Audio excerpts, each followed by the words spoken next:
Hoje nós vamos falar um pouco sobre as recentes alterações no novo Código Florestal provocadas pela Lei 14.285 de 2021, que trouxe o conceito de área antrópica consolidada urbana e definiu uma nova possibilidade de APPs em áreas urbanas consolidadas.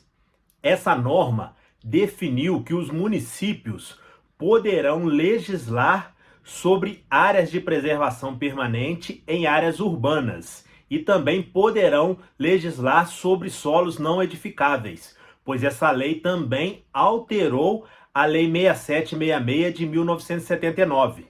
Na prática, os municípios poderão criar leis que definam áreas de preservação permanente em perímetros urbanos consolidados, diferentes dos tipificados no artigo 4º, inciso 1º do novo Código Florestal, ou seja, áreas de preservação permanente ao longo dos rios e cursos d'água.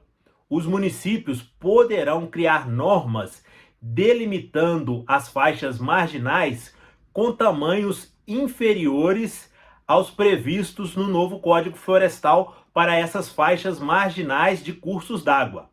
Lembrando que isso só se aplica a cursos d'água. Não ocorreu nenhuma alteração em relação a APPs de nascentes, de encostas, de topos de morros, entre outras.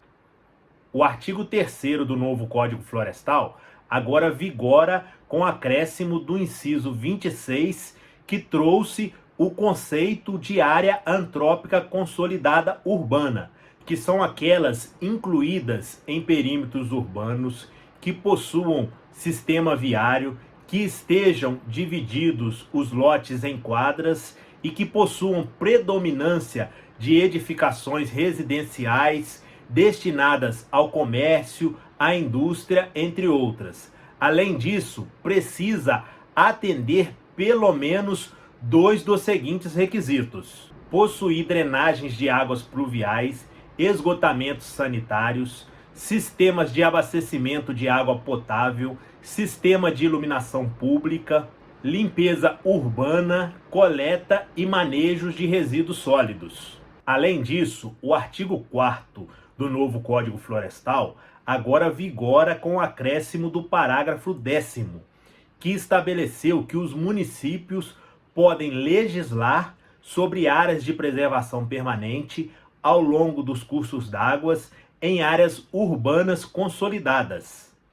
Para serem criadas leis definindo essas APPs em áreas urbanas consolidadas, os municípios deverão ouvir os conselhos estaduais, municipais e distritais de meio ambiente, e não poderão ocorrer ocupações de áreas com risco de desastres.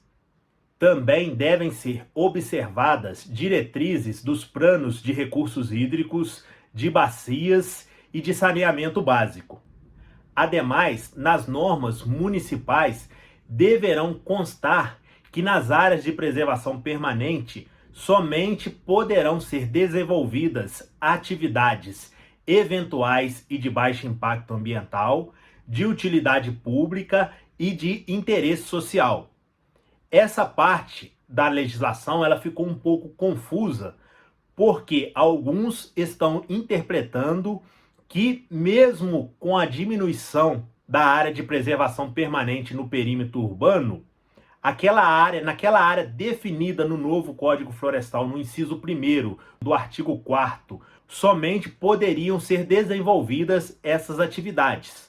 Mas, na minha opinião, é uma interpretação errônea, pois a lei municipal ela poderá delimitar uma área de preservação permanente distinta da estabelecida nesse inciso 1º do artigo 4º. Então, a tipificação que deve constar na lei municipal, estabelecendo que nas APPs somente podem ser realizadas atividades eventuais e de baixo impacto ambiental, de utilidade pública e de interesse social, é referente àquela APP definida na lei municipal. Nada tem a ver com a APP tipificada no inciso 1º do artigo 4º do novo Código Florestal. A Lei 14.285 também alterou a Lei 6766 de 79.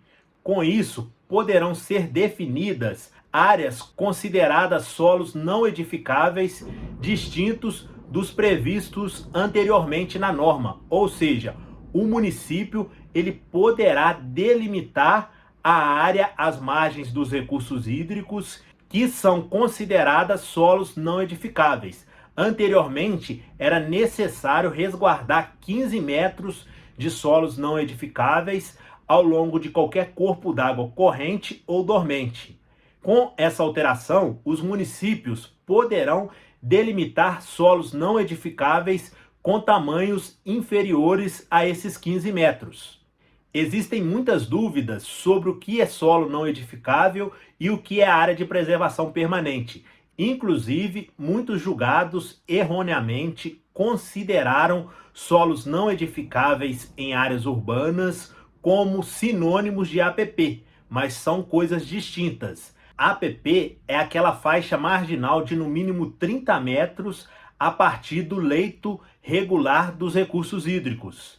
E solos não edificáveis seriam 15 metros a partir desse leito. Na prática, qual seria a diferença de solos não edificáveis e de APP então? Vamos pegar, por exemplo, uma APP marginal de curso d'água em uma área rural. Nessa área pode ser desenvolvida atividade eventual e de baixo impacto ambiental. O novo Código Florestal, ele considera atividade eventual e de baixo impacto ambiental a construção de moradia em pequenas propriedades rurais de pequeno agricultor familiar. Ou seja, o agricultor que trabalha em regime de agricultura familiar, ele pode construir sua moradia dentro da área de preservação permanente. Porém, ele não pode construir essa moradia nos primeiros 15 metros do recurso hídrico, porque essa área é solo não edificável e a construção de uma edificação de uma moradia é uma edificação. Então, essa é a diferença. No solo não edificável não podem ser realizadas edificações. E dentro da APP em si, mas fora do solo não edificável, pode ser realizadas edificações consideradas eventuais e de baixo impacto ambiental.